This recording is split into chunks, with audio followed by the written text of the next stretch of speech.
Les quotidiens sénégalais parus ce matin au rythme de la remise des cahiers de doléances à l'occasion du 1er mai convergent le regard vers un pacte de stabilité sociale signé hier et synonyme de l'enterrement de la hache de guerre dit Vox Populi. Et pour cause indique la publication, les syndicats promettent à l'État de ne pas engager de grève. Trêve de grève note dans une exclamation Walf Quotidien. Engagement à travers une signature de 1er mai dit le quotidien national Le Soleil. Pacte de stabilité sociale, le président Diomaye s'engage, le Premier ministre Sonko ratifie. Titre le quotidien Yor. L'info met en exergue l'espoir des partis et les assurances d'Ousmane Sonko. 8 mai, barre à sa une, le journal Le Quotidien faisant dans l'antiphrase et Direct News de mentionner, je cite, que le 1er mai communément appelé fête du travail a vécu avec son lot de détresse et que l'illustration la plus parfaite a été servie par le rassemblement des travailleurs licenciés du Sénégal qui ont brandi un cercueil symbolique pour illustrer selon leurs mots, relève la publication la mort certaine de ceux qui ont été injustement traités dans le monde du travail.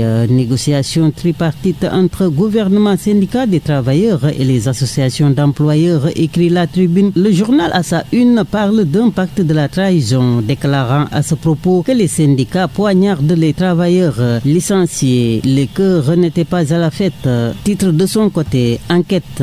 Et puis les Échos à l'Assemblée nationale revient ce matin sur le face-à-face de Ndeye Saly Diop et Moustapha Diop à la commission ad hoc chargée de les entendre. L'ancienne ministre de la Femme récuse, relate le journal, toute responsabilité directe et ou indirecte. Preuve à l'appui. Moustapha Diop déchire les accusations et dément certaines affirmations, déplorant le fait qu'aucun dossier ne lui ait été présenté. Et puis les Échos également à sa une soulignent l'affaire Farba Ngom avec ses partisans qui dénoncent, je cite, un acharnement et une injustice, déclarant que sans aucune raison, le juge lui refuse le cautionnement. Référé aux fins d'ouverture de procédure pénale, la justice lance une traque inédite, le titre par la une de l'Observateur, qui fait mention de la lettre accablante du président de la Cour des comptes au garde des Sceaux. Et dans la foulée, le quotidien du groupe Futur Média d'indiquer que la justice va tout droit vers l'arrestation de hauts fonctionnaires ayant servi au Trésor et aux finances.